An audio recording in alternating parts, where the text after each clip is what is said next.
presenta un desorden a nivel cerebrovascular, a nivel cardiovascular, a nivel renal, o ya comienza a presentar una serie de síntomas que antes no tenía y comienzan a aparecer uno tras otro en el lapso de algunos meses que finalmente llevan a la aparición de un desorden renal.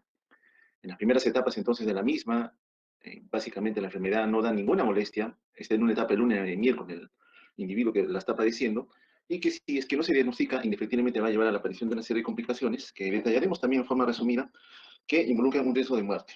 Y en otros casos, el riesgo de poder sufrir alguna secuela que conlleve algún menoscabo en su actividad diaria. Cuestión que lógicamente nadie quisiera tener.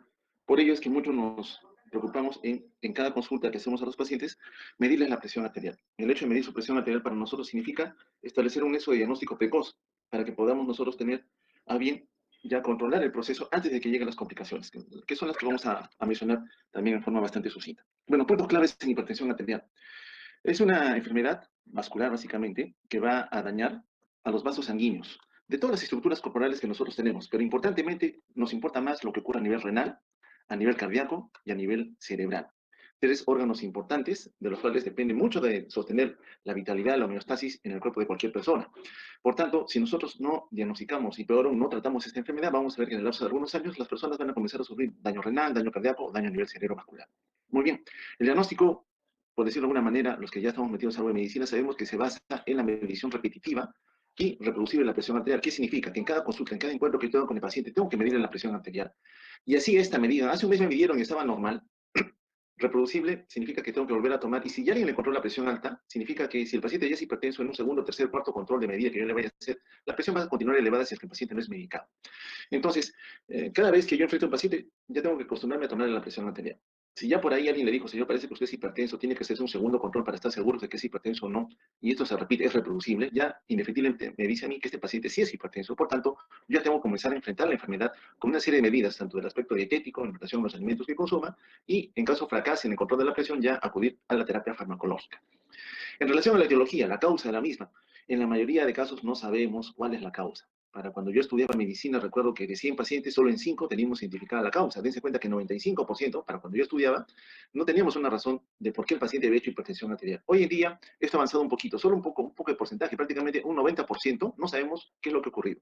Solo en error del 10 hasta un 15%, siendo optimistas, podemos identificar algo que ha inducido que el paciente debute con hipertensión arterial. Casi siempre se asocia a un desorden hormonal, como lo vamos a ver en algún momento en la fisiopatología endocrina. Muy bien, interesa en lo que concierne a la presión arterial dos valores que siempre se controlan, ¿no? La presión arterial sistólica y la presión arterial diastólica. La sistólica que hace referencia a la función de bomba, cómo es que ese ventrículo izquierdo impulsa el movimiento de la sangre hacia el lecho vascular sistémico, y lógicamente la oposición a la salida de la sangre que está representado por la presión arterial diastólica. Ambos valores nos importan porque ambos se asocian a daño. Bueno, ¿cómo se genera? Vamos a tratar de que el audio se escuche conmigo.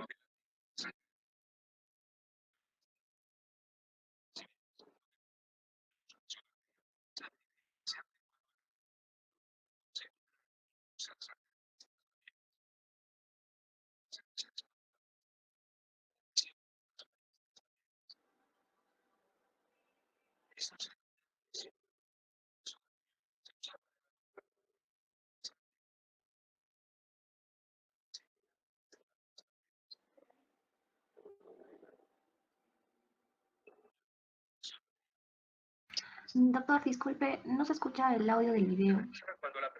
Ok, entonces me van a escuchar a mí. Voy a retroceder un poco.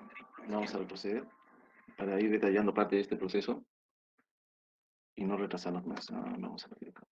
Bueno, básicamente, en relación a la presión arterial, nosotros hacemos referencia a los actores que están involucrados en la generación de la misma. Indefectiblemente, la presión está asociada a la función de bomba cardíaca, a la capacidad contráctil que el corazón tiene.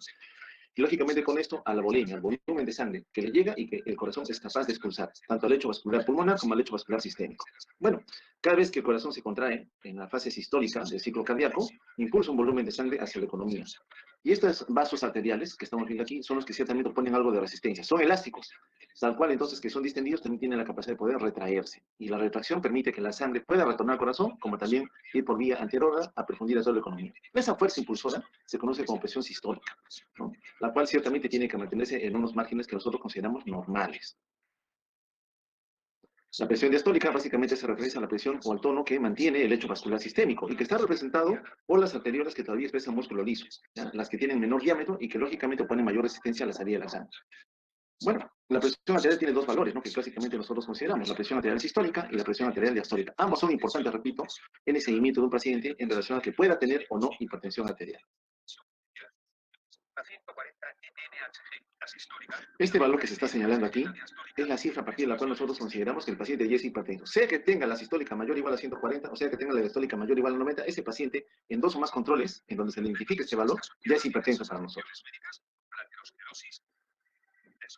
Bueno, los daños a los cuales se asocia o acelera: depósito de grasa en el lecho vascular, falla cardíaca, compromiso cerebral, falla a nivel de la perfusión coronaria o daño a nivel renal.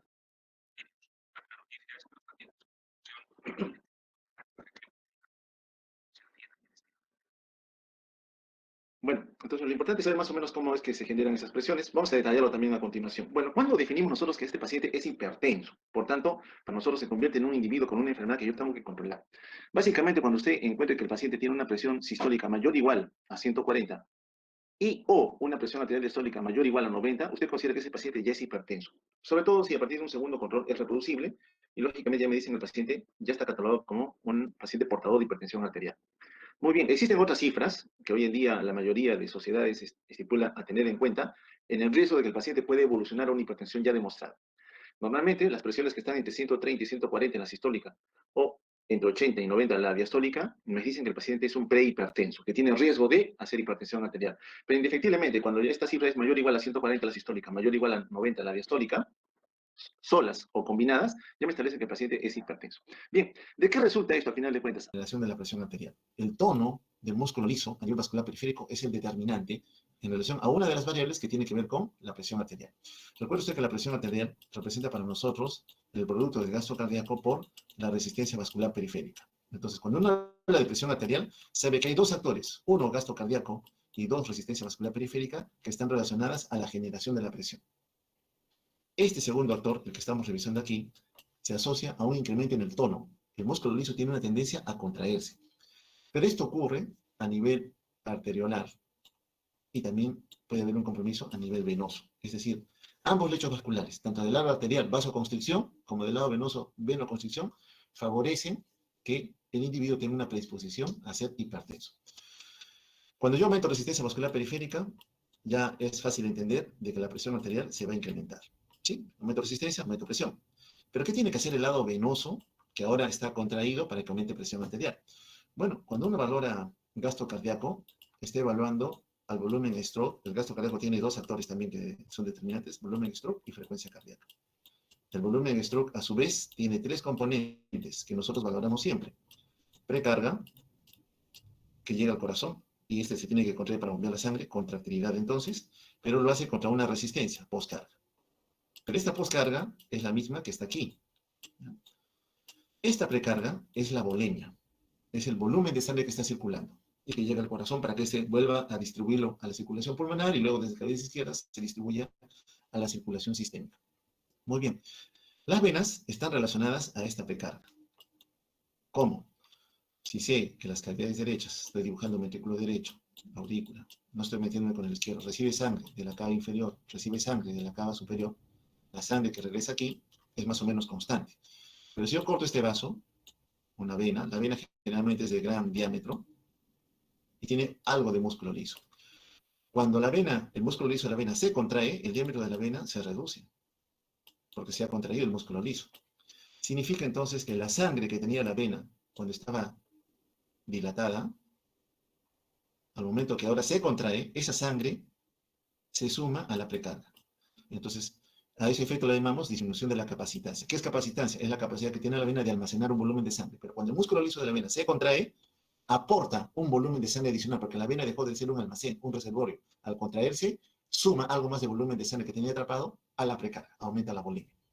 Significa entonces que el tono vascular del lado venoso, al momento que este se activa, se contrae, aumenta volemia. Si aumenta volemia, aumenta precarga. Si aumenta precarga, aumenta volumen de stroke. Si aumenta volumen de stroke, aumento gasto cardíaco. Y si aumento gasto cardíaco, también aumento presión arterial.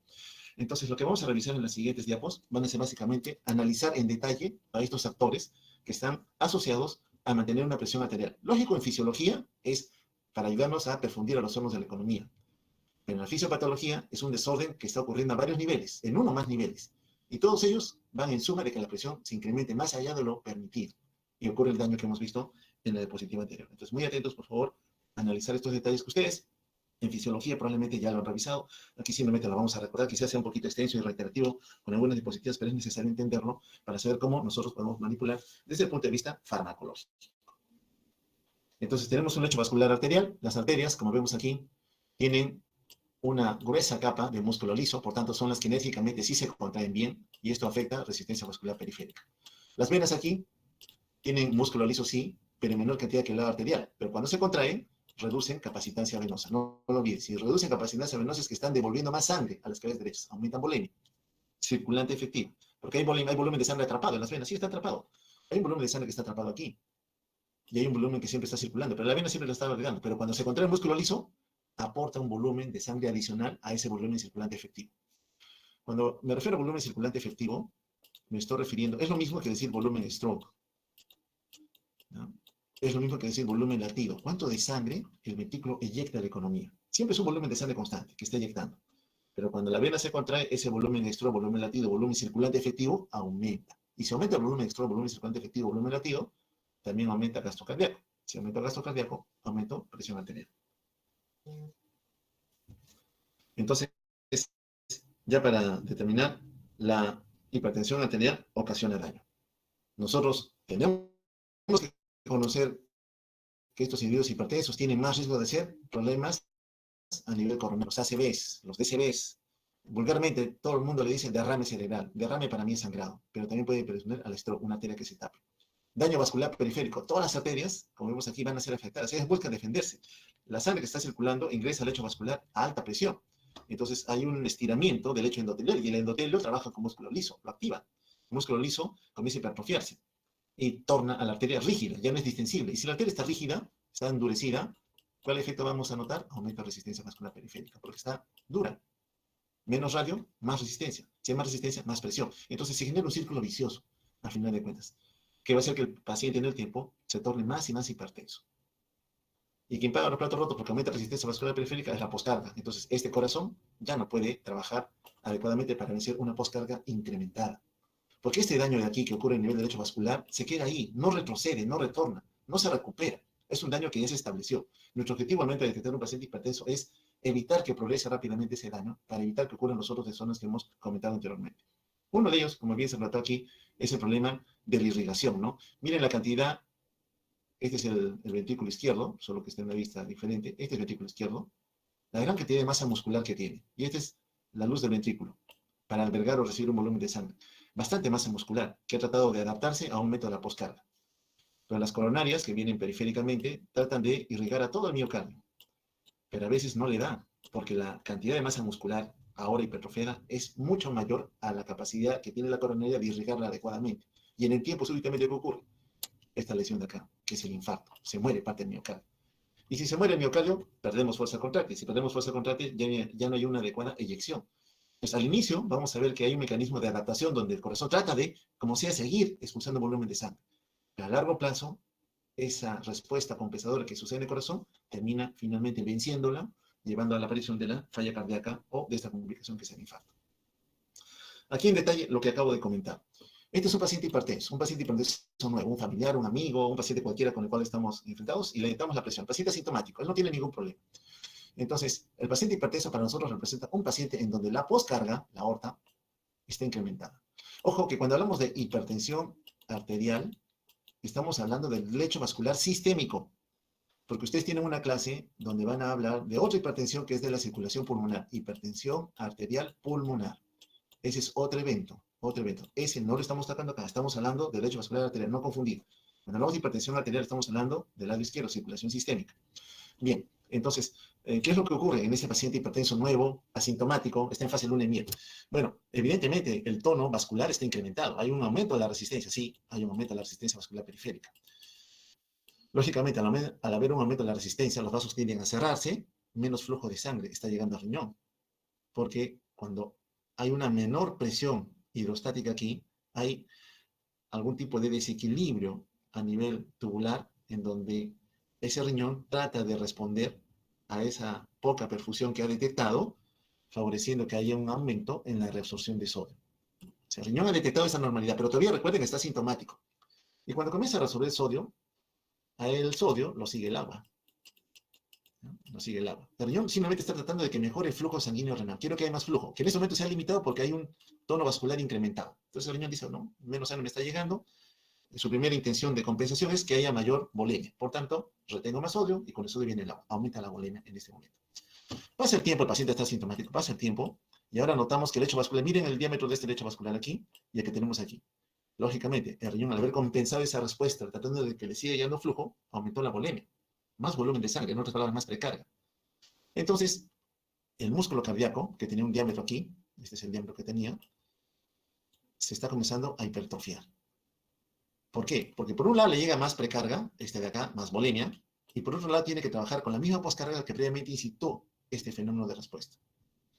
Muy bien, el riñón dice, bueno, ahora me está llegando menos flujo sanguíneo, porque este es un corazón que está tratando de hacer un esfuerzo para enviarme un volumen de sangre que yo, riñón, necesito para un ultrafiltrado y darle el manejo necesario hasta la producción final de la orina. Muy bien, el riñón dice, bueno, no me es suficiente con retener sodio, activo al sistema renina-angiotensina-aldosterona. Aquí va a haber mayor promoción de la retención de sodio, pero estoy liberando a un vasoconstrictor importante. La angiotensina 2. Angiotensina 2, lo vamos a ver también, es un vasoconstrictor. El riñón ha activado esa respuesta, es un vasoconstrictor. ¿Qué va a hacer este vasoconstrictor? Que va a aumentar más la resistencia vascular periférica, más poscarga. El corazón todavía está trabajando, trata de compensar, pero para vencer esa resistencia se está hipertrofiando. El sodio se sigue resolviendo más porque ahora tienes aldosterona incrementada que está favoreciendo que haya más sodio retenido. Más sodio, más agua, más volemia, más precarga. Este corazón, no solamente el izquierdo, ahora el derecho, también está recibiendo mayor volumen de sangre. Entonces, hasta el momento el corazón se ha adaptado. Trata de adaptarse como sea, para costas de una hipertrofia. Una hipertrofia. Y cuando hay hipertrofia, lógicamente, el músculo aumenta la demanda. ¿De quién? De oxígeno. Te está diciendo, mira, me estás dando más volumen de sangre, la poscarga sigue incrementada, yo tengo que hacer más trabajo. Necesito que me des más oxígeno para que yo ejecute una buena función contráctil. Entonces, aumenta la demanda de oxígeno en el músculo cardíaco. Pero esta etapa todavía está compensada. El corazón todavía está haciendo su labor. El paciente todavía está en fase 1.000 asintomático. Muy bien.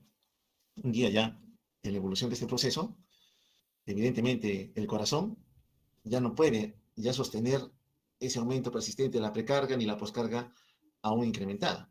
Entonces, de haber estado hipertrofiado, comienza a recibir un volumen de sangre, recibe el volumen de sangre, pero ya no es capaz de que ese volumen de sangre lo mande a la circulación sistémica. Se va quedando con un remanente de sangre. Ahora, ¿qué se genera? Una miocardiopatía dilatada. Se comienza a dilatar el corazón. Porque recibe precarga, pero ya está débil para generar una buena contracción que favorezca la eyección de un volumen de sangre hacia la economía. Entonces, el riñón evidentemente detecta que el flujo sanguíneo ha caído, sigue activando a su sistema renina-angiotensina-aldosterona, ahora soportado por el simpático, porque el simpático detectó la señal de alarma y como sea sale a ayudar al riñón, se mantiene el aumento en la reabsorción de sodio con sodio del agua, pero a la larga, este corazón que ya no puede editar un volumen de sangre, va a mantener un flujo sanguíneo renal disminuido. Por tanto, ¿qué vamos a notar? Que la filtración va a disminuir, porque ya no le da. El corazón ya no puede, ya está en la fase de descompensar. Y como ya no puedo seguir recibiendo precarga del lado derecho, ese paciente con acumulación de fluidos se va a edematizar, va a estar hinchado. Se hinchan las piernas, se distiende el abdomen, el hígado comienza a crecer, porque evidentemente el hígado comienza a atrapar sangre que no puede devolver tampoco al lado derecho. Las venas del cuello comienzan a visualizarse claramente, señal de ingurgitación yugular. Entonces ya estamos en la etapa de descompensación. Pero noten que ha sido un proceso largo, hasta que llegamos allá, en forma definitiva, a afectar la función de bomba. Este corazón ya no se va a recuperar, ya tiene un daño inherente a él. Por eso es importante que nosotros detectamos al paciente hipertenso, aquí arriba, él está sintomático, está tranquilo, aún no tiene daño en órgano blanco, aún su corazón no se ha dañado, no se ha hipertrofiado, ahí debemos cogerlo. Por eso en forma obligatoria medir siempre la presión arterial. Cualquier paciente que veamos, a los miembros de la familia, siempre medir la presión. Porque eso que estén bien ahora no significa que los años que vienen va a seguir bien. Siempre medir la presión arterial, porque el paciente hipertenso es así, en algún momento va a comenzar a presentar cifras incrementadas de presión arterial. Obligatorio siempre medir presión arterial, porque queremos evitar que ese paciente, nuestro amigo, nuestro familiar, o ya nuestro paciente, evolucione a lo que estamos viendo que va a ocurrir indefectiblemente. Entonces, presión arterial, ya para recordarlo, hay diapos que sí o sí las tenemos que memorizar. Cuando hablamos de presión arterial, estamos todavía en lo que es fisiológico, es proporcional al gasto cardíaco y a la resistencia vascular periférica. Presión arterial es gasto cardíaco por resistencia vascular periférica. Si aumenta la presión, yo sé que algo está pasando con el gasto cardíaco o que algo está pasando con la resistencia vascular periférica. Entonces, estas variables hemodinámicas, esta diapo también memorizada, mentalizado, gasto cardíaco, está relacionado con lo que es presión arterial. Cuando hablamos de presión arterial, hablamos de perfusión, la irrigación de los órganos de la economía. Entonces, cuando uno habla de presión arterial en este caso, está hablando de dos factores, gasto cardíaco y resistencia vascular periférica. Resistencia vascular periférica. El gasto cardíaco, repito otra vez, tiene dos variables, dos factores, frecuencia cardíaca y volumen stroke, volumen latido, volumen circulante efectivo. El volumen stroke tiene a su vez tres factores que determinan si este va a mantenerse en el tiempo o no. Precarga, la volemia, la contractilidad, la función de la bomba, y la postcarga, la misma, repito otra vez, que está asociada a la resistencia vascular periférica. Entonces, usted cuando dice, tengo un paciente hipertenso, usted comienza a trabajar. Voy a trabajar manejando el hecho vascular, en donde sé que el aumento de la resistencia aumenta la presión arterial, o voy a trabajar quizás con el gasto cardíaco, manejando frecuencia cardíaca, manejando volumen stroke, quién sabe con la precarga, la volemia. Volemia, volumen de sangre. De repente le digo al paciente, mejor le daré un diurético, con el diurético bajo volemia, si bajo volemia, bajo volumen stroke, si bajo volumen stroke, bajo gasto cardíaco, si bajo gasto cardíaco, bajo presión arterial. Entonces, ya en forma más razonada, este conocimiento fisiológico me va a ayudar a mí a determinar cómo puedo yo, desde el punto de vista farmacológico, ir manejando a un paciente hipertenso. Eso es importante. ¿Cuáles son los mecanismos que ayudan a controlar la presión arterial? Bueno, normalmente, desde el punto de vista fisiológico, la presión arterial se mantiene constante, se mantiene normal, gracias a la capacidad de poder medir o valorar cómo está esa presión arterial. Eso se ejecuta por la presencia de los vasoreceptores. Y en segundo lugar, el segundo mecanismo que ayuda a regular la presión arterial es el sistema renina-angiotensina-aldosterona. Este sistema busca ayudarnos, pero a veces está sobreactivado y yo tengo que apagarlo. Muy bien. Entonces, estos son los mecanismos que me ayudan a controlar presión arterial. Acá tenemos la bomba cardíaca, que recibe una precarga continua al lado derecho, le llega una precarga, recibe ese volumen de sangre, lo inyecta a la circulación pulmonar, llega a los pulmones, se oxigena, regresa a las cavidades izquierdas y desde aquí sale a la circulación sistémica. Ese volumen de sangre que nosotros recibimos, que llega aquí, es el mismo volumen que está circulando siempre. Es un volumen circulante efectivo. ¿Cuánto es ese volumen? Más o menos son 70 mililitros. 70 mililitros de sangre están circulando siempre. Cada vez que la bomba cardíaca inicia un ciclo cardíaco con contracción y eyección, son 70 mililitros que están circulando. Importante recordar. Bien, entonces este monitoreo de la presión arterial que estamos hablando se ejecuta por la presencia de vasoreceptores. Nuestros vasoreceptores detectan cambios en la presión arterial. Los vasoreceptores son los que se examinan y valoran, son los chismosos que tiene el tronco cerebral para saber qué es lo que está pasando. Tenemos dos tipos de vasoreceptores. Receptores de alta presión, aquellos que me garantizan que el flujo sea adecuado para toda la economía, y receptores de baja presión. Tenemos células que van a monitorizar cómo está el volumen de sangre en caso este volumen sea mayor o cuando sea menor. Muy bien, los de alta presión, estos de aquí, tienen una localización definitiva. ¿En dónde? En el callado aórtico y en el seno carotídeo, lecho arterial, en el seno carotídeo. ¿Ok? Tienen dos localizaciones. El callado aórtico es monitorizado por la vía aferente del 10º par craneal, el vago. El seno carotídeo, es decir, detecta que la presión ha caído a través del glosofaringio, 9º par craneal, le dice al tronco lo que está pasando. Y los de baja presión, ¿quiénes son? ¿Dónde están? Los de baja presión son sensores que existen en órganos que reciben flujo de sangre importante. El corazón es uno de ellos, las aurículas. Las aurículas reciben un volumen de sangre. Por tanto, cuando recibe un volumen de sangre, la aurícula se dilata, se distiende. Esa distensión auricular, cuando es demasiado, ¿y cuándo se va a distender más la aurícula? Cuando recibe más sangre. Entonces, cuando hay mucha precarga que llega al corazón, la aurícula la recibe, se distiende más. Ese estiramiento de las paredes de la aurícula también es monitorizado. También hay sensores allí. Son los sensores auriculares. También son de baja presión. Están en ambas aurículas. ¿Dónde más están? En las venas pulmonares. También las venas pulmonares detectan el volumen de sangre que está circulando. ¿Dónde más? A nivel renal. El aparato yuxtarenal también está sensando. ¿Dónde más? A nivel hepático. Estos son receptores de baja presión. Miden flujo. Por tanto, también pueden regular localmente la liberación de algunas hormonas. Clásicamente acá en la aurícula liberan un péptido conocido como un péptido natriurético auricular. El nombre dice péptido natriurético. ¿Qué quiere decir? Que cuando la aurícula detecte mucho volumen de sangre que le está llegando, mucha volemia, dice mucha sangre, mucha agua, ¿qué hace? libera este péptido y el hombre dice, ¿qué hace el péptido? Natriuresis, bota sodio por la orina. Y si bota sodio, bota agua. Si bota agua, baja volemia. Si baja volemia, la aurícula está tranquila. Entonces, es otro sistema de regulación. Lógicamente, el objetivo es que mantengamos una presión arterial adecuada para perfundir los órganos. Ni muy elevado, ni muy baja. Ambos escenarios son perjudiciales. Entonces, 10º y 9º par craneal están informando siempre al tronco lo que ocurre. El tronco actúa.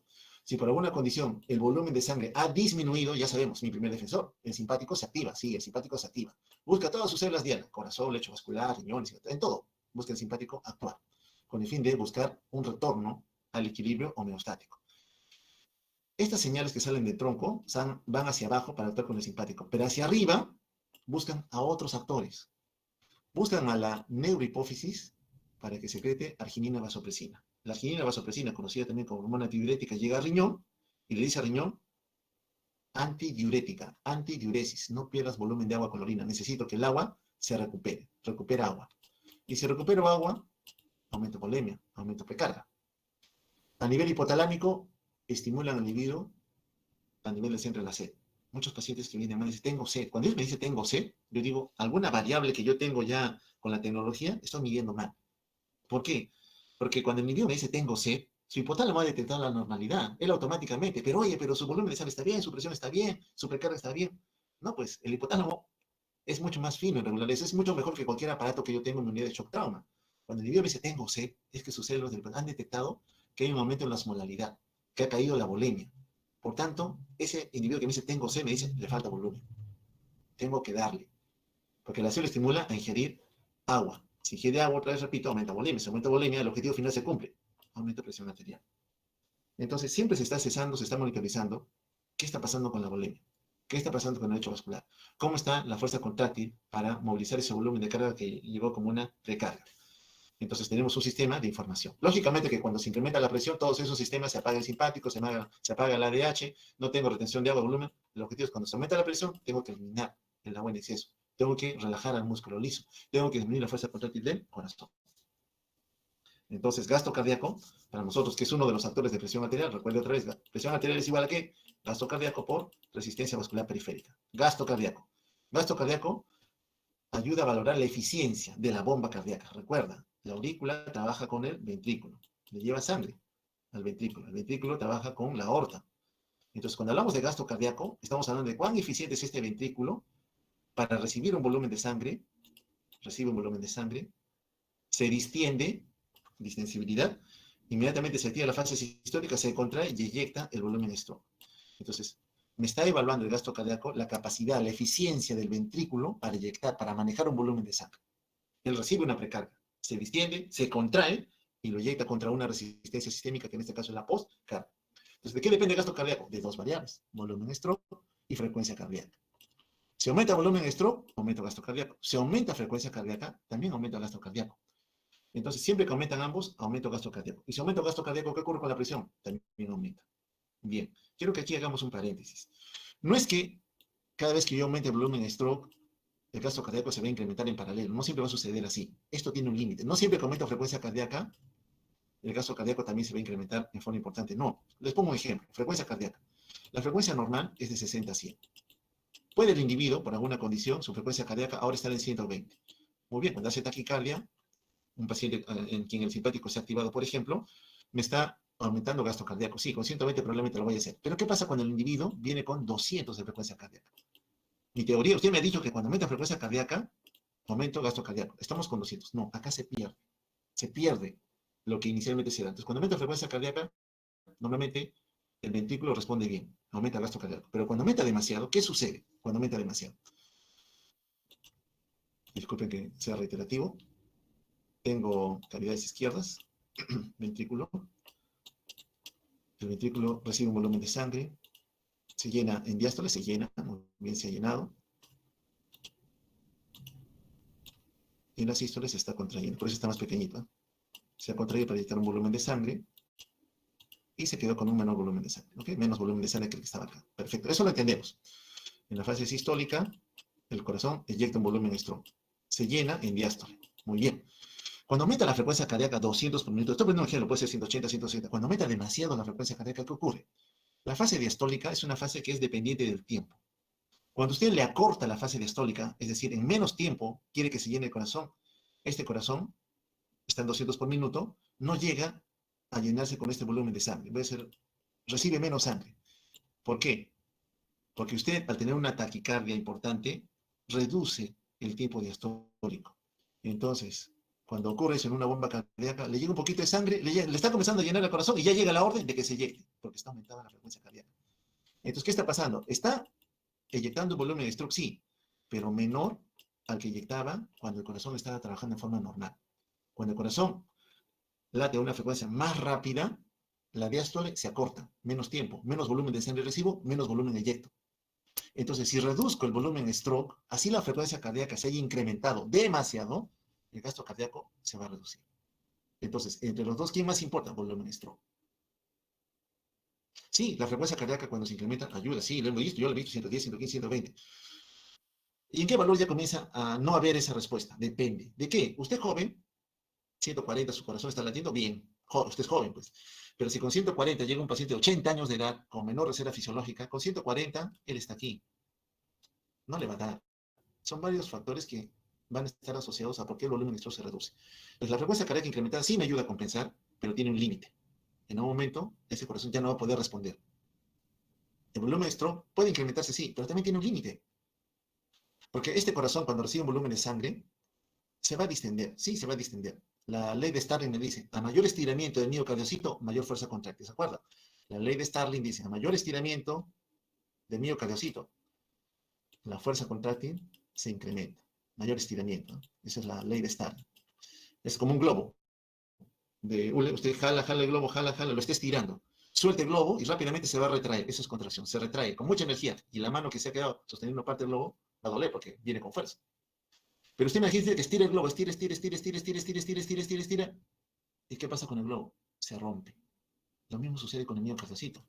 No es que el Stalin dice eternamente sigue aumentando y mejora fuerza contráctil. No, ese estiramiento exagerado del miocardiocito llega a ruptura de fibras y el corazón se debilita. Ya no puede contraerse con tanta energía.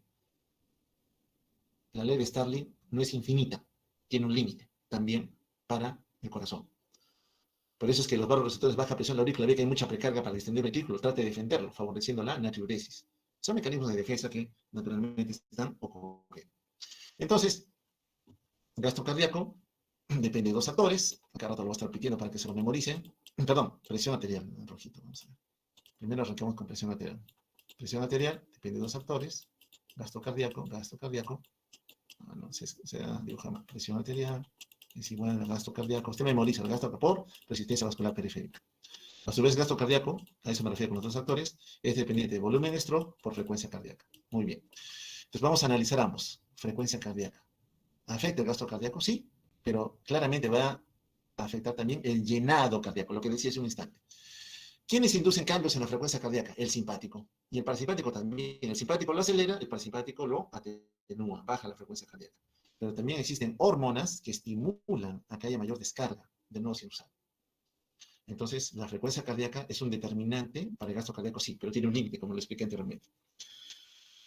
Y el volumen stroke, que es el otro factor relacionado al gasto cardíaco, el volumen stroke está relacionado al estiramiento, a la capacidad de los ventrículos, estos de acá, de recibir un volumen de sangre, de recibir una precarga. Ambos reciben una precarga al mismo tiempo, porque ambas válvulas auriculoventriculares se aperturan, eso lo saben por fisiología. Entonces, ambos reciben volumen de sangre. ¿Qué pasa cuando alguien recibe un volumen de sangre? Un globo está vacío. Ahora usted abre el caño, lo conecta el caño a la boca del globo y comienza el globo a distenderse. Imagínese usted que es lo mismo. El corazón es el globo, está medio vacío, con un poquito de agua, un poquito de sangre. Abre usted el caño, precarga, el globo se va llenando de agua. Se está llenando de sangre. Muy bien. Entonces, ese volumen de stroke es dependiente del volumen de sangre que llega finalmente a llenar al ventrículo. ¿Ya? Entonces, ambos ventrículos se llenan en diástole, se van llenando de sangre en diástole. Al final de la diástole, ambos ventrículos tienen un volumen de sangre. Ya se han llenado con un volumen de sangre. Como es final de diástole, le llamamos eso volumen de fin de diástole. Volumen de fin de diástole. ¿Con cuánto de sangre, con cuánta precarga se han llenado ambos ventrículos? Muy bien. Llega la señal eléctrica, nodo sinusal, nodo de vías de His. Miocardio, te tienes que contraer. Se contrae y eyecta un volumen de sangre a la circulación sistémica, esta es la circulación pulmonar. Ese es un volumen de sangre que eyectan, que botan de los ventrículos. Muy bien. Pero cuando termina la sístole, ambos ventrículos no eyectan toda la sangre, se quedan con un poco de sangre. A ese volumen de sangre que le queda al ventrículo se le conoce como volumen de fin de sístole. En otras palabras, espero que no se estén mareando mis amigos, los ventrículos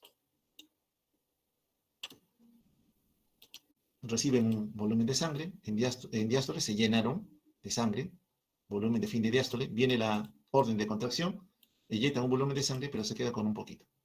Ese es volumen de fin de sístole. Entonces, este es llenado, este es eyección. ¿Qué han hecho? Han eyectado un volumen stroke. El volumen stroke, en otras palabras, es la diferencia entre el volumen de fin de diástole menos el volumen de fin de sístole. ¿Cuánto de sangre tenías al final de la diástole? Más o menos 120 a 140 mililitros. ¿Cuánto de sangre te quedó al final de la sístole? Más o menos 50 mililitros. Usted resta 120 menos 50, le sale 70. Quiere decir que 70 mililitros es el volumen stroke. Son 70 mililitros de sangre que siempre están circulando. Ese es volumen circulante efectivo, 70 mililitros. Bueno, ya sabemos que los centros valoran, miden, ya flujo, gasto cardíaco por resistencia vascular periférica. Los chismosos le dicen al tronco. ¿Y con quién se encuentran en el tronco estos chismosos? Bueno, se encuentran con un centro cardioacelerador, cardioestimulador, pero también hay un centro cardioinhibidor. Quiere decir que la función de bomba en el tronco se regula por un centro que dice te aceleras y otro que le dice te limitas, te inhibes. Ya no trabajan más. ¿Con quiénes laboran? Con el simpático archiconocido que acelera y con el parasimpático que inhibe. El objetivo, repito, este día ya lo hemos comentado, es mantener que la presión arterial esté estable. Cuando por alguna condición la presión ha caído. Si la presión cae, sistema de alarma, ¿no? Porque la alarma se enciende, porque sin presión adecuada, las células se van a morir. Inmediatamente, el cuerpo se defiende, tiene que defenderse. Y mi primer defensor es el simpático. El simpático libera sus catecolaminas, principalmente norepinefrina, actúan en el corazón, receptores beta 1. El beta 1 en el corazón, ¿qué es lo que hace? Aumenta fuerza contráctil, aumenta gasto cardíaco, por tanto. Recuerden ustedes que también aumentó el tono de descarga del sistema eléctrico, no sinusal, por tanto, también hacen taquicardia, activó el simpático. A nivel periférico, busco mis receptores alfa-1. ¿Y qué hacen los alfa-1? Estimulan vasoconstricción. Recuerden que son GQ, los GQ y los nitrotrifosfatos, diacilglicerol y nitrotrifosfato mueve calcio. Si hay calcio, hay contracción. Si hay contracción, el músculo liso lleva a la contracción del lecho vascular periférico, aumenta la resistencia vascular periférica. ¿En dónde? En el lado arterial. Pero no te olvides que las venas también expresan ¿qué cosa? Músculo liso. Por tanto, incremento el retorno venoso. ¿Por qué incrementa el retorno venoso? Vuelvo a repetir. Las venas son vasos de capacitancia, son rechonchitas. Cuando se estimula el simpático, esta vena se adelgaza, porque como se está contrayendo, ahora ese volumen de sangre que tenía atrapado acá, lo regresa al corazón, aumenta la precarga. Incrementé el retorno venoso. Y con todo esto, ¿qué estás haciendo? Estás aumentando la presión arterial. Con mecanismo de compensación. Repito, todo esto es compensación en el escenario normal. Sigamos avanzando. Muy bien. Por otro lado, también busca el riñón. Recuerden, el simpático es sistémico, actúa en todos los que expresan receptores. Y hemos visto en una clase que todos los estructuras viscerales expresan receptores para la cascada catecolaminética, ¿ya? O adrenética, para decirlo en forma más sencilla. Los riñones expresan también receptores, y los riñones expresan receptores beta 1. Estos beta 1. ¿Y qué van a hacer? Aumentar la liberación de renina. Y si aumenta la liberación de renina, aumenta la producción de angiotensina 2. Y esta angiotensina 2 solita es un vasoconstrictor, es decir, potencia que haya mayor resistencia vascular periférica, con lo cual también aumenta la presión arterial. Esta angiotensina 2 no se detiene allí, va a la corteza adrenal y le dice a la capa glomerular que aumente su tasa de producción de aldosterona. Y la aldosterona a nivel renal en el tubo colector aumenta la retención de sodio. Y con el sodio se queda el agua. Y con ellos aumenta el volumen de sangre. Se aumenta el volumen de sangre, aumenta el gasto cardíaco. Se aumenta el gasto cardíaco, aumenta la presión arterial. Muy bien. Esto para activación solamente del simpático. Pero recuerda tú de que cuando cae la presión arterial, disculpen que los tutee, pero es mi única manera de poder llegar. Si, espero que no se sientan mal cuando los estoy tuteando. Solamente es para el de la clase, por favor. Entonces, cuando disminuye la presión arterial, lógicamente el riñón también se da cuenta porque está disminuyendo el flujo sanguíneo renal. Y cuando disminuye el flujo sanguíneo renal, menos tasa de filtrado voy a tener. Y esta menor cantidad de ultrafiltrado es detectado a nivel del aparato juxtaglomeralar. La mácula densa se da cuenta. ¿Ya? Inmediatamente también estimula la liberación de renina, con el fin de llevar a la compensación que me lleve finalmente al aumento de la presión arterial. Pero repito que todo este sistema de control básicamente se da para restablecer la presión arterial. Muy bien. Ya hemos visto más o menos los actores, aquellos que cesan, aquellos que responden, con el fin de devolver el equilibrio a la fuerza, con el fin de que todos estén trabajando en armonía con la oferta de oxígeno y nutrientes que siempre requieren. Muy bien. En todo ese escenario hemos visto que hay mucho de activación muscular. Y en relación al músculo, quitando al esquelético, nosotros tenemos dos tipos de músculo especializado. Uno, el hecho vascular, que es el músculo liso, que también está en las estructuras viscerales, no nos recordemos, no dejemos de olvidarlo, perdón. Y el otro a nivel de músculo cardíaco. En ambos escenarios se necesita calcio, porque el calcio va a favorecer la interacción actina-miosina que favorezca la contracción. En el caso del corazón, la sístole, la contracción va a ser evidenciada por la eyección de un volumen de sangre. En el caso del músculo liso, también va a ocurrir la contracción por acortamiento de las fibras. Bueno, entonces este calcio va a ser necesario para poder permitir que esos filamentos nativos de actina y miosina puedan interactuar para producir el acortamiento en la fibra muscular. Y saben que el calcio tiene que ingresar. Mayoritariamente el calcio que activa al miocardiocito es el calcio que cuando entró favorece que el retículo sarcoplásmico libere calcio. 75% del calcio necesario para la contracción viene del retículo sarcoplásmico. Pero para que esto se active ha tenido que entrar el calcio. Entonces si digo, quiero atenuar la contractilidad para que no haya tanta presión, usted puede decirle, podemos trabajar con los canales de calcio, porque si no entra calcio, no se libera calcio del sarcoplásmico. Y con eso disminuyo contractilidad. Sí. Entonces ya hemos visto la activación de frecuencia cardíaca, hemos visto en relación al gasto cardíaco los escenarios relacionados a contractilidad. Y la boleña, la precarga, ¿cómo se regula? Bueno, recordar que los fluidos que forman parte de la boleña están circulando. Y el estar en el lecho vascular puede verse afectado por cambios en la permeabilidad capilar, fuga, cambios en la presión oncótica, cambios en la presión hidrostática. ¿Qué es todo eso? Fuerzas de Starling. La fuerza de Starling, una fuerza impulsora que trata de sacar un fluido de un compartimiento a otro, presión hidrostática, y otro que trata de retenerlo, presión oncótica. Hay presión, por acá está la bomba cardíaca, el ventrículo que inyectó el volumen de sangre, lo manda al lecho arterial, ahí entra alta presión hidrostática incrementada. ¿Qué se favorece hacia el lado arterial? La fuga de líquido, filtración. Conforme ocurre esa filtración, baja la presión hidrostática, aumenta la oncótica, y hacia el lado venoso se favorece la reabsorción, que la vena recupere el agua, que previamente salió hacia el intersticio. Lo que no puede recuperar la vena, ¿quién lo hace? El linfático. Los linfáticos, acá arriba están, no sé, estos de acá, también ayudan a recuperar agua. Pero los más determinantes son las venas, para regresarlo a las cavidades derechas. Bueno, lo de la bolemia ya lo comenté, aumenta los receptores, el individuo tiene sed, libera arginina o vasopresina, que le dice al riñón, recupera agua. Con eso aumenta bolemia. Eso es compensatorio. Pero sé que la bolemia a la larga afecta precarga, si efecto precarga afecta gasto cardíaco, si efecto gasto cardíaco afecta presión arterial. Esto ya lo comentamos, los sistemas feedback de baja presión están en las aurículas y en el lecho vascular pulmonar. Cuando hay poca bolemia, poco volumen que distienda las aurículas, inmediatamente sale la arginina vasopresina. ¿Para qué? Para que retengas agua y la bolemia regrese a lo normal. Cuando hay mucho, la aurícula también dice, no, mucha agua, mucha bolemia, libera péptido natriurético auricular para que elimine mayor volumen de agua. Los de alta presión ya los conocemos, son los vasoreceptores, arco aórtico, es el vago, seno carotidio, es el glosofaringeo, y el tercero es el aparato yuxtaglomerular. Muy bien. Entonces, nuestra presión arterial regularmente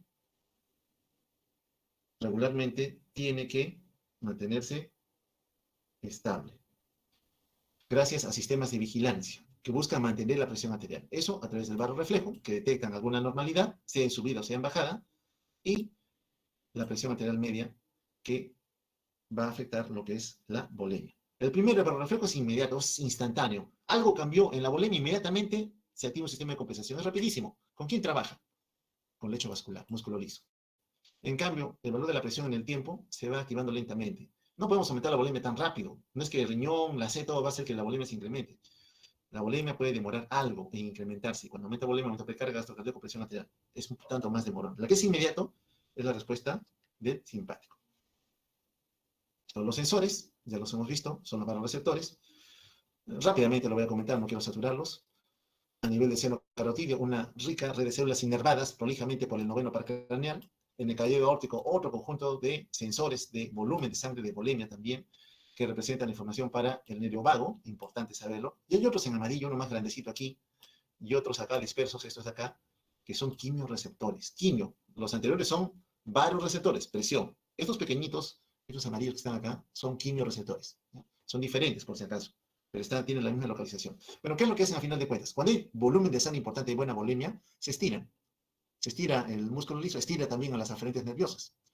Entonces, cuando la presión arterial sube, 110, 120, 140, 150, aumentan las descargas. Para decirle al tronco, hay mucho volumen de sangre.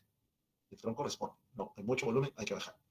Pero cuando baja la presión arterial, baja la descarga. También le dicen al tronco lo que está pasando. Ese es el mecanismo de información, el cómo el vago y el glosofaringeo le dicen al tronco cerebral lo que está ocurriendo a nivel periférico. Esos bultitos que les mencionaba hace un instante, bueno, solamente para comentario, se conocen como cuerpo carotídeo y cuerpo aórtico. Son conglomerados ya de células con capacidad de sensar sustancias químicas. Ellos miden presión de oxígeno, ellos miden presión de dióxido de carbono, ellos miden hidrogeniones. Es decir, las terminales nerviosas del vago y noveno par craneal solo están sensando a los vagoreceptores por un lado, pero también sensan a los quimiorreceptores. Cuando baja el flujo de sangre, por ejemplo, para alguna condición, baja también el aporte de oxígeno. Entonces también esas células se van a ver estimuladas. Toda la información al final se concentra en el bulbo, en la médula oblonga. Ahí es donde está el centro de control de respuesta ante cambios de la presión arterial. A nivel cardiovascular vasomotor, que busca acelerar o inhibir la respuesta de compensación. Si está bajando la volemia, baja la presión, cardioacelerar. Si está muy alta la presión arterial, cardioinhibir. Localmente ahí hay centros de retroalimentación que le informan también a la corteza lo que está pasando. El tronco no trabaja solo. Cierto es que la información de estos dos se integra aquí inmediatamente para establecer una respuesta inmediata, rápida. Pero otras vías de señalización van a ir también a la corteza. Las vías de respuesta rápida buscan el lecho vascular, no lo olviden. Detectamos un cambio en la volemia, inmediatamente buscas el lecho vascular para que se contraiga, no sé qué pasa, para que se contraiga, o con la bomba cardíaca, aumenta la frecuencia cardíaca, la bajo, aumento la contractilidad o la disminuyo. Depende. ¿Quién domina? ¿Simpático o parasimpático? El simpático estimula, el parasimpático inhibe, atenúa. Recuerden que receptores adrenérgicos hay en ambos, tanto en el lecho vascular como en el corazón. Recuerden que receptores muscarínicos están en el lecho vascular y también están a nivel de la bomba cardíaca. Entonces, tanto simpático como parasimpático van a influir. Depende. Mucha volemia, simpático se apaga, parasimpático domina. Poca volemia, parasimpático se apaga, domina el simpático. Depende del escenario, repito otra vez. Al final, los órganos diana siempre van a ser los mismos. Lecho vascular, bomba cardíaca, riñones, corteza adrenal, médula adrenal de ser necesario. Siempre basado a la información que los vasoreceptores le han dicho a nuestro centro integrador, para que él determine si va a activar al simpático o quizás va a activar al parasimpático. El objetivo, al final, trabajando con ellos, es mantener gasto cardíaco. Esta respuesta automática busca mantener gasto cardíaco, solo que pareciera que en el hipertenso se ha sobreactivado, ¿no? Y con ello, lógicamente, empieza la elevación de la presión arterial. Entonces, trabajando con una u otra ruta de compensación, ya sé que el simpático estimula que haya mayor presión arterial, entonces yo indirectamente, ¿qué digo? Podría bloquear al simpático, ¿no?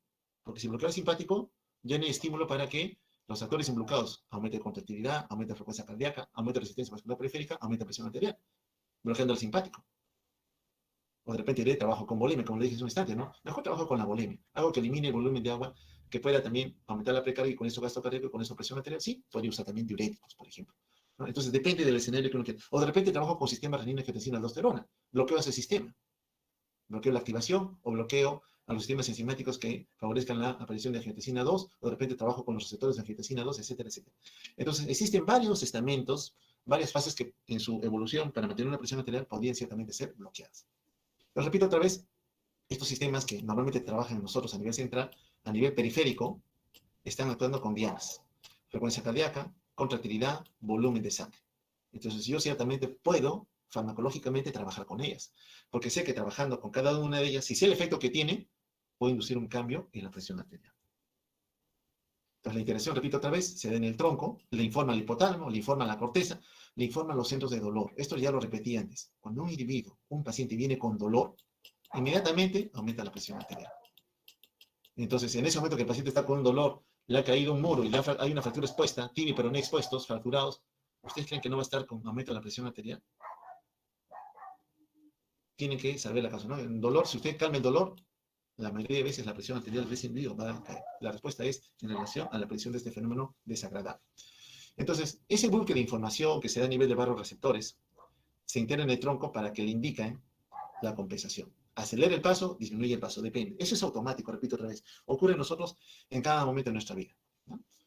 Y ya sabemos que las dianas que van a utilizar van a ser por un lado el parasimpático, favoreciéndolo o inactivándolo, o el simpático, también en el sentido de impulsarlo, remediar su accionar, o, quién sabe, de bloquear las vías de señalización que éste utiliza. De eso va a depender, al final de cuentas. Bueno, cambios en la presión arterial si cae, ya sabemos, ¿no? Si por una condición la presión arterial ha disminuido, se detecta que hay un compromiso a nivel de retorno venoso, hay un compromiso en la precarga o del volumen de llenado ventricular, por tanto, menos sangre que llega al ventrículo, menos sangre inyectada, cayó el volumen stroke, el gasto cardíaco disminuye, cae la presión arterial. Si eso ocurre, nos mata. ¿Quién se activa? Simpático. Eso, repito, es fisiológico, ¿no? Cuando nos ponemos de pie, de estar acostados rápidamente, el flujo de sangre en los territorios altos del cuerpo disminuye. Barroreceptor detectó, pero recuerden que la respuesta simpática es inmediata. Ni bien ocurre eso, moviliza toda la sangre para que vuelva a perfundir aquellos órganos que en ese momento habían sido deprivados. Nos ha pasado, no estamos acostados y rápidamente nos levantamos, un tanto que nos mareamos, porque ese cambio de posición brusco llevó a que el flujo de sangre a nivel cerebral disminuya. Pero rápidamente, el noveno y el décimo par le chismearon al tronco lo que había pasado, el tronco activó simpático en milisegundos y ya nos sentimos mejor, ya pasó el mareo. Nos ha ocurrido frecuentemente. Entonces, cuando hablamos de presión, hablamos de diferentes escenarios de acción. Presión arterial, gasto cardíaco, resistencia vascular periférica. Entonces, sabemos que podemos trabajar con vasos de resistencia, con las venas, con el miocardio, con el sistema eléctrico o con las glándulas suprarrenales que forman parte del sistema renina, angiotensina, aldosterona. Entonces, con todos estos actores, en algún momento usted puede trabajar para decir, ¿puedo inducir algún cambio en la presión arterial? Sí, pero usted tiene que acomodarse al tipo de paciente para saber si en un caso decide trabajar con vasos de resistencia, si en otro caso decide trabajar con bulimia, de repente con diuréticos, si por otro lado quiere disminuir fuerza contractil, de repente con beta bloqueadores, al igual que con el sistema eléctrico también puede usar beta bloqueo, o con las glándulas suprarrenales a través de inhibición del sistema renina, angiotensina, aldosterona. Entonces, este sistema renina, angiotensina, aldosterona, que nace en el riñón, no siempre es autónomo. Noten que este sistema acoplado al aparato yuxtaglomerular, células de la mácula densa hacia el sistema tubular, estas que están aquí, células de la mácula densa, estas de acá, las células granulares, conocidas también como células JG, y estas de aquí, células del mesangio extraglomerular, porque en el glomérulo hay otras células mesangiales, lo saben ustedes por histología. Bueno, ¿qué sucede? Estas también están sensando localmente si hay volumen o si hay líquido tubular adecuado o no, midiendo el volumen, midiendo la concentración de cloruro de sodio. ¿Quiénes activan al aparato yuxtaglomerular? ¿Qué es lo que hace el aparato yuxtaglomerular al final de cuentas? Libera renina. Libera renina. Y la renina da inicio a la activación del sistema renina, angiotensina, vasoconstrictor, aldosterona, retenor de sodio y agua. Muy bien. ¿Quiénes estimulan la liberación de renina? Uno, barroreceptores. Ellos están midiendo cuánto volumen de sangre le está llegando a cada glomérulo. Ha bajado el volumen de sangre, liberan renina. El simpático, recuerden, los beta 1 no solo están en el corazón, en el sistema eléctrico, también están a nivel del aparato yuxtaglomerular. ¿En dónde? En las células JG. Entonces, cuando el simpático se activa, libera catecolaminas, llegan a las células JG, le dicen, libérame más renina. El simpático estimula también a nivel del aparato yuxtaglomerular que libere más renina. Y el otro es el mecanismo de la mácula densa. En la mácula densa, si en el fluido tubular detecta que hay menos cloruro de sodio, menos volumen, también le dice al célula granular, libera más renina. Entonces, estos tres sistemas se activan en algún momento juntos o por separado y pueden inducir a que las células JG liberen también renina. Hay otro estímulo, no lo estoy comentando aquí, pero es importante que lo puedan recordar, que es el potasio. Cuando tiene usted mucho potasio en sangre, también el potasio estimula a las células JG a que liberen renina. Porque la aldosterona, esta que está acá, esta aldosterona, cuando llega a nivel renal, esta es una célula tubular, célula tubular, célula tubular, membrana basal. En la luz tubular hay sodio. La aldosterona lo que favorece es que el sodio regrese a la economía. Pero esta misma aldosterona también favorece o induce que el potasio que tengamos salga hacia el fluido tubular. Entonces, cuando hay mucho potasio, estimulan las células JG que liberen renina para que esta aldosterona a nivel tubular haga o favorezca que se elimine el potasio en exceso. También el potasio es el cuarto estimulador de la liberación de renina. Pero eso es un tanto más de protección, por si acaso. Los otros tres sí son importantes porque yo digo, otra vez este simpático, si el simpático aquí se activa, más renina, más activación de este sistema, yo también puedo decir, pero mejor beta bloqueo el simpático, ¿no? Si lo beta bloqueo, menos renina, menos aldosterona, menos angiotensina, vasoconstrictor, menos resistencia vascular periférica, menos volemia, menos presión. Sí, lo puede hacer también trabajando a ese nivel. Bueno, es solamente la liberación de renina. ¿Quiénes participan en el simpático? ¿Cómo lo hacen? Con su receptor beta adrenérgico, proteínas G, más MP cíclico, libera renina. Eso básicamente, no quiero marear con esto, simplemente saber cómo está siempre todo en equilibrio. Entonces, todos los estímulos, fisiológicamente hablando, siempre van a buscar mantener una volemia adecuada para que el gasto cardíaco se mantenga estable. Si hay sobrecarga, se apagan los circuitos. Si hay mucho, se apagan, repito. Si hay poco, se tiene que definitivamente activar. Esto es en el poco, ¿no? En el poco, cuando tengo poco de volumen stroke. Disminuyó la presión arterial, señal de alerta. Inmediatamente simpático, porque es inmediato, incrementa la resistencia vascular periférica, cierra las compuertas. Lecho vascular cerrado, aumentó resistencia. También trabaja con las venas, venoconstricción. ¿Para qué con las venas? Para que me manden o me liberen un volumen de sangre que estaba atrapado acá. ¿Qué hago con esto? Aumento precarga. Más volumen de sangre llenando al ventrículo. El simpático le dice al nodo sinusal, te tienes que activar, aumenta la frecuencia cardíaca, y le dice al miocardiocito, te tienes que contraer, le mete más calcio al miocardiocito. Entonces, es inotrópico, aumenta contractilidad. Recuerda, aumenta contractilidad, aumenta gasto cardíaco. Entonces, aumentando frecuencia cardíaca, aumentando contractilidad, aumento gasto. Si aumento gasto, aumento presión. Repito otra vez que todo esto es fisiológico, ¿no? Pero ese conocimiento me ayuda a mí a entender por qué en farmacología yo digo, bueno, si tengo mucha presión, apagaría alguno de ellos, ¿no? Algunos de los que están involucrados con gasto cardíaco o algunos de los que están involucrados con resistencia vascular periférica. Sea uno u otro, repito otra vez, músculo liso con los cuales puedo elaborar. Acá la arteria a la derecha, bueno, perdón, vena a la derecha, arteria a la izquierda. ¿Qué me importa acá? Músculo liso. Ambos tienen músculo liso, ambas responden a la estimulación simpática. Aquí hay una vena. La vena tiene mayor diámetro que la arteria, pero la arteria tiene más músculo. Pero como la vena tiene menos músculo liso, perdón, está más relajado, ¿qué tiene? Más volumen de sangre atrapado. Es un reservorio de sangre la vena. 70% casi de todo el volumen de sangre que nosotros tenemos está en las venas. Está guardadita. Llegó el simpático, se activó. Repito otra vez, esta vena reduce su diámetro, redujo su diámetro. ¿Y qué hizo con la sangre? La devolvió a la economía, aumentó precarga. Eso es inmediato. No le estás dando nada de agua adicional. El mismo organismo está movilizando todas sus reservas para intentar compensar algún factor de estrés. En el lado arterial, bueno, lo comenté, ¿no? La vasoconstricción, vasos que se cierran, que se contraen en las arterias, ¿qué van a inducir? Aumento de la resistencia. Si aumenta la resistencia, aumento presión arterial. Lamentablemente, esas arteriolas se dividen en circuitos múltiples, los capilares, músculo liso, cada una de ellas aporta. Me acerco más a los capilares, a las arteriolas, noten que la resistencia se va incrementando. Es importante saber eso también. Entonces, sea del lado arterial, sea del lado venoso, sé que hay estímulos frecuentes que me ayudan a manejar la presión arterial. Trabajando por un lado con gasto cardíaco, trabajando por otro lado con resistencia vascular periférica. Todos ellos están en este diagrama. Con todos ellos yo en algún momento puedo decidir trabajar para controlar algunos de esos fenómenos. A nivel capilar, a nivel de la microcirculación, para que el tono, en este músculo liso, este que está acá es músculo liso, el tono, en un lado, si estaba dilatado, favorezca la contracción, o de repente está muy contraído, favorezca la dilatación. El cuerpo lo hace solo, pero yo en farmacología digo, si mi paciente es hipertenso, y yo quiero bajar su presión arterial, puedo decir, no me conviene que las arteriolas estén contraídas, me conviene más que estén relajadas, que estén dilatadas, porque con esto bajo resistencia vascular periférica, y con eso bajo presión arterial. Localmente, sí, ya sé que localmente ese sistema renina-angiotensina, ¿por qué me da usted en la angiotensina 2? Porque la angiotensina 2 cuando se libera, estimula el músculo liso, estar aquí. Por eso es que un objetivo también es ir a bloquear al sistema renina-angiotensina. Lo tengo que bloquear, porque esta angiotensina 2 favorece vasoconstricción. Hacia el lado también arterial y venoso, hay un componente que ayuda a relajar al músculo, se llama óxido nítrico.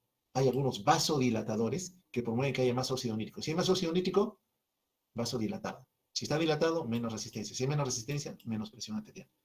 Entonces, con ambos puedo trabajar. Si yo ya sé que hay un mediador acá que favorece vasoconstricción y conozco quién lo activó, voy a bloquearlo. Si conozco que está contraído y quiero inducir la vasodilatación y conozco un mediador local que favorece la relajación del músculo liso, puedo potenciarlo también a través del uso de algunos nitratos. Recuerden que este nivel siempre hay un equilibrio entre la contracción, en donde el calcio otra vez se mete no solo en corazón, fuerza contráctil, también al músculo liso periférico. Para que haya contracción del músculo liso necesito calcio. Si entra el calcio, se contrae. Si se contrae el vaso arterial, aumenta la resistencia vascular periférica. Si aumenta la resistencia vascular periférica, aumenta la presión arterial. Entonces, ¿qué digo yo? ¿Por qué no le bloqueamos el ingreso de calcio? Un bloqueador de canal de calcio. ¿Para que no entre? Si no entra, no pasa esto. Al contrario, bajo resistencia, bajo presión. Sí, señor, también puede trabajar a nivel periférico, bloqueando el ingreso de calcio. Porque si el calcio ingresa, contracción. Entonces, ya para recapitular lo último y entrar ahora sí a farmacología, el gasto cardíaco entonces depende del volumen sanguíneo total, de la volemia. Depende de la frecuencia cardíaca con un límite y de la función de bomba. De eso depende el gasto cardíaco. Gasto cardíaco. Esto estamos hablando, en otras palabras, del volumen de stroke y acá de frecuencia cardíaca, de los dos que comentamos antes. Y la resistencia, ya a nivel periférico, ya relacionada a la presión arterial, ¿de qué depende? Del diámetro arteriolar. Aquí influye el simpático, que afecta tanto a las ramas arteriales como venosas. Influye también en la frecuencia cardíaca, sí, hay beta 1. En el vaso, con el alfa 1. Sistema renina-angiotensina, no lo olvide, los beta 1 están en el aparato yuxtaglomerular. Entonces usted dice, ataco pues aquí, al beta 1 aquí, ataco aquí. Si me habla de bomba cardíaca, acá también hay beta 1, mira por dónde puedo afectar al simpático. Solamente empleando un beta bloqueador. Volumen sanguíneo, hace volumen sanguíneo, boto el agua, diurético vascular. Frecuencia cardíaca, ya lo hemos visto también, aquí también está el beta 1. Parece que el bloqueo del simpático puede influir buenamente en atenuar ese aumento de la presión arterial. Sí. Aquí en la vasoconstricción ya sabemos que son los alfa 1 los que participan en el aumento de la resistencia. Entonces, estos actores que yo ya conozco, ciertamente desde el punto de vista farmacológico, repito otra vez, ¿los puedo manipular? Sí. Entonces, la hipertensión arterial lo controlo a través de 4 grupos de drogas. 4 grupos, en base a lo que hemos comentado. Diuréticos, simpaticoplégicos o bloqueadores, vasodilatadores, o atenuando o bloqueando al sistema renina-angiotensina. Con esos 4 grupos de drogas terminamos este primer bloque para entrar ahora sí a la clase de farmacología de la hipertensión arterial.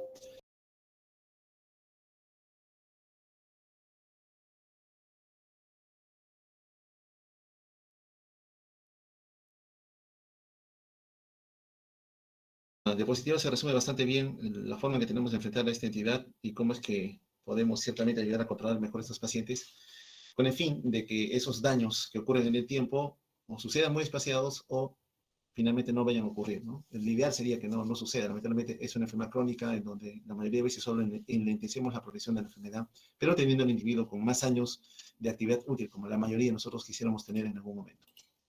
Entonces, sitios anatómicos donde podemos trabajar, en otras palabras, para controlar la presión arterial, todo lo que hemos detallado está resumido aquí. Vasos de resistencia, porque este es un actor involucrado otra vez en lo que es presión arterial. No se olviden, por favor, presión arterial, usted ya sabe que es gasto cardíaco por resistencia vascular periférica. Entonces, aquí estamos manejando resistencia vascular periférica. Yo puedo trabajar con ella. Ya sé quiénes son los actores involucrados. Ya sé que el simpático estimula la vasoconstricción. Ya sé que angiotensina 2 induce también la vasoconstricción en el músculo liso vascular. Ya sé que óxido nítrico favorece la relajación del vaso. Entonces, ya directamente sé con quiénes yo podría bloquear o de